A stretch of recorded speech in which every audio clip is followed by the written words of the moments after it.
Welcome to recipes in my way. இன்றைக்கி நம்ம அருமையான சுவையில் ஒரு சிக்கன் வறுவல் தான் செய்ய போகிறோம். அதிக மசாலா இல்லாமல் ரொம்ப சுலபமாக இதை எப்படி செய்கிறது, இதுக்கு தேவையான பொருட்கள் என்ன பார்க்கலாம் வாங்க. இந்த சிக்கன் வறுவலுக்காக 3/4 கிலோ சிக்கன் க்ளீன் பண்ணி எடுத்து வச்சுருக்கேன். இதை குக்கரில் போட்டுக்கலாம். 1/2 டீஸ்பூன் மஞ்சள் தூள், 2 டீஸ்பூன் உப்பு, 1 டேபிள் ஸ்பூன் மிளகாய்த்தூள், 1 டேபிள் ஸ்பூன் காஷ்மீரி மிளகாய்த்தூள், இது இல்லைன்னா 1/2 டேபிள் ஸ்பூன் சாதாரண மிளகாய்த்தூள் சேர்த்துக்கோங்க. 2 டேபிள் ஸ்பூன் இஞ்சி பூண்டு விழுது, 2 பெரிய வெங்காயம் பொடியாக நறுக்கினது. இந்த அளவுக்கு பொடியாக இருக்கணும். ஒரு 30 செகண்ட் இதை நல்லா கலந்து விட்டுறலாம்.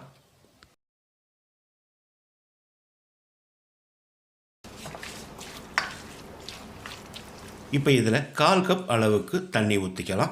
1/4 கப்புக்கு மேலே தண்ணி ஊற்ற வேண்டாம், ஏன்னா நம்ம செய்ய போகிறது வறுவல். இப்போ குக்கரை மூடி அதிகப்படியான தீயில ஒரு விசிலும் குறைஞ்ச தீயில ஒரு விசிலும் விட்டாலே நல்லா வெந்துடும். 2 விசில் வந்து ப்ரெஷர் அடங்கிடுச்சு. இப்போ திறந்துடலாம். சிக்கன் நல்லா மிருதுவாக வெந்திருக்கு, பார்த்தாலே தெரியும்.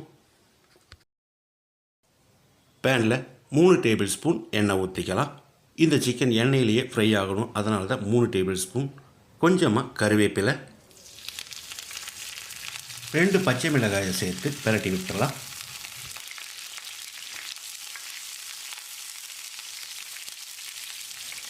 இப்போ இதில் நம்ம வேக வச்சுருந்த சிக்கனை சேர்த்துடலாம். இந்த சிக்கன் வறுவலுக்கு தக்காளியும் சேர்க்க போகிறதில்ல, அதே மாதிரி அதிகப்படியான மசாலாவையும் நம்ம சேர்க்க போகிறதில்ல. ஆனாலும் டேஸ்ட் ரொம்பவே பிரமாதமாக இருக்கும். சிக்கன் சேர்த்து பெரட்டி விட்ட பிறகு 2 டீஸ்பூன் மல்லித்தூள், ஒரு பிஞ்ச் அளவுக்கு ஃபுட் கலரை கரைச்சி வச்சுருக்கேன். இதை ஊற்றிக்கலாம். நீங்கள் விருப்பப்பட்டால் சேர்த்துக்கலாம், இல்லைன்னா விட்டுடலாம். மிதமான தீயில் ஒரு 2-3 நிமிஷம் இதை நல்லா கலந்து விடணும். ரொம்ப ட்ரை ஆகிற அளவுக்கு ஃப்ரை பண்ண வேண்டாம், இந்த அளவுக்கு போதும்.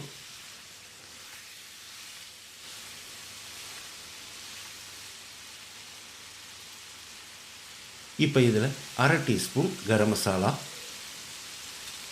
கொஞ்சமாக பொடியாக நறுக்கின மல்லி இலை, ஸ்டவ் ஆஃப் பண்ணிவிட்டு கொஞ்சமாக எலுமிச்சம்பழ சாறு சேர்த்து கலந்து விட்டு இறக்கிடலாம்.